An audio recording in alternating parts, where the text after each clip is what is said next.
Welcome back, party people. David Feldman-Makrias here, and honestly, ye old creative direction. Oftentimes, I see, especially in any space that involves creative or creating something or pictures or whatever, oftentimes when you're giving direction to whoever needs to create it and you need to translate something, things get lost. It happens more often than not. So, in this video, we're going to talk about how to give better creative direction quickly and how to just be really effective in this situation to create some awesome looking stuff. So, let's do it. I'm going to come up with some examples here. And I wanted to use some client stuff, but I'm going to refrain from doing that. I'm just going to use some of my YouTube thumbnails. Shout out to my designer, Chami. She's freaking awesome at creating all the aesthetics that I want, and yeah, they're really good. I think they pop, and she's got a lot of talent. So let's do it. All right, first example: I recorded a YouTube video about how digital advertising affects the economy. Like, the reverse. Is the economy affecting your advertising? So this is what I did. I went in our project management software, and then I said, please make a YouTube thumbnail for this video. Please incorporate this as primary text. Is the economy affecting your advertising? I'm thinking you can include this graph as well as a secondary emphasis. Same blue and yellow theme, which I like. So I'm trying to give her, in this example, as much elements as I want in there, but not giving her the exact things on where to put this and where to put that and where to put that. I think that's way too nitpicky, and it cuffs designers, right? It cuffs creatives. But their job is to take all the elements and make them fit to create this sort of capturing theme, right? So that's why, okay, she knows what context she's making. Make a YouTube thumbnail. I don't have to give sizes in this instance. She knows what to do. Please incorporate this as primary text. So this is the text of emphasis, right? Because YouTube thumbnails and any thumbnails are a little bit different. You want to make sure that whatever you're trying to say in them, you capture, first, so she knows, okay, to emphasize on that. And then I gave her an idea, like this is the economy, S&P 500, index funds, things like that. So let's have graphs and bars and little things happening. So that's why I said include it as secondary emphasis and keep within my theme. So she got back to me, and then I'm blurring some of the stuff out, but there were 3 revisions on this. So I said, I think this one needs some extra work. It looks too plain. How can we make it stick out more? So I'm asking a question. I don't know how to design. I just know what I want. No, I don't know what I want, but I do know what I don't want. And I just keep going through what I don't want until I like it. So that's what this really is. How do we make it stick out more? So I'm giving her very specific feedback on one piece so she knows how to judge it and make it work. And then I go, almost perfect. Please have the green arrow go up and the red arrow go down. That way they can be on the same image. I really like the second version. So I'm giving her just general feedback, and I'm always trying to be positive too, because why not? It makes life better. So the example thumbnail, actually, these are different revisions, but the final one turned out like this. Yep. Is the economy affecting your advertising? So it was pretty good. And I always like on YouTube thumbnails, because I want to make sure it's in suggested search correctly, I always zoom out like to 10%, because I want to see, is this bold? Is this nice? She knows to incorporate my weird looking face in a lot of these thumbnails, so that's fine. My face isn't that bad, but but my weird looking expressions, I should say. So she did a really nice job here. We got the blue and yellow theme. We have the emphasis popping out here. We have the red and green arrows. And then when I zoom in, you could see some of the graphs and charts. And she incorporated that into the background. So she totally understand what I was trying to do. So what do we learn from this situation? Well, we have some principles down here. What we want to do when we're giving creative, always think about how can we minimize revisions? How can I give the most amount of direction in the least amount of time with the least amount of characters to minimize revisions? I'm not writing paragraphs here. If we're going up here, please make it a YouTube thumbnail. Please incorporate this as primary text. This is what I'm thinking, and I give her a tangible example, and then some blue and yellow. You should be able to get stuff done like that. If it's a big creative project, maybe you need to call the person. I love Loom videos, obviously, and then you can, further elaborate and discuss, and the person can kind of delineate what you're trying to get from the video. So I really like Loom videos too, or you just call if you need to do that. But I always want to minimize revisions, and I noticed me doing this more so. Please include this as primary text. This graph is a secondary piece. I usually have all the elements that I want in there or describe, and then I prioritize them. And I think that's really important, and it's really helped a lot. So cascading the messaging prioritization. The first thing I wanted to stick out is the economy affecting your advertising. That was primary for me. And this video actually is one of the best videos. The secondary it's the numbers, right? I mean, that's way in the background. It's not even, when I'm zoomed out here, it just adds another layer, right?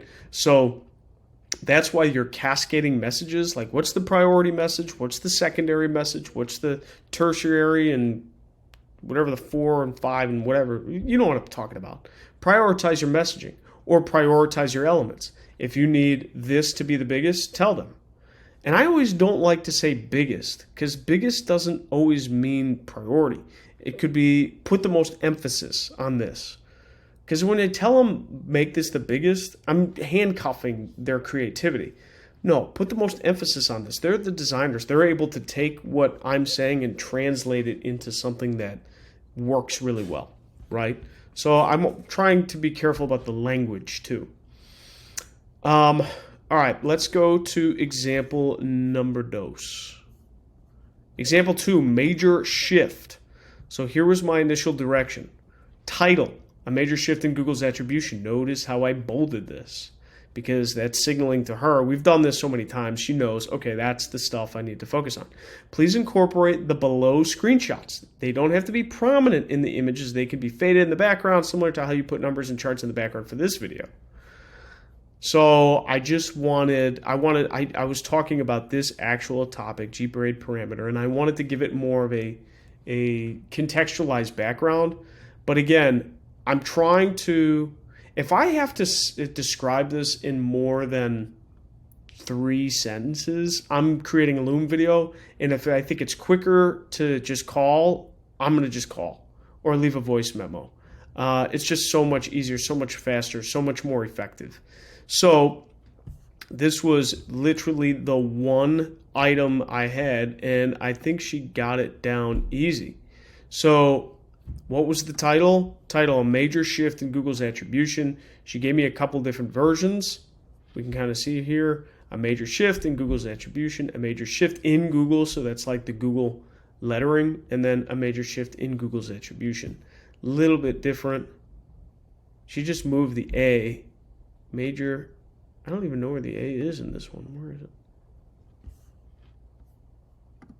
She just likes giving me some different options. I was between these two. I don't remember which one I chose, actually.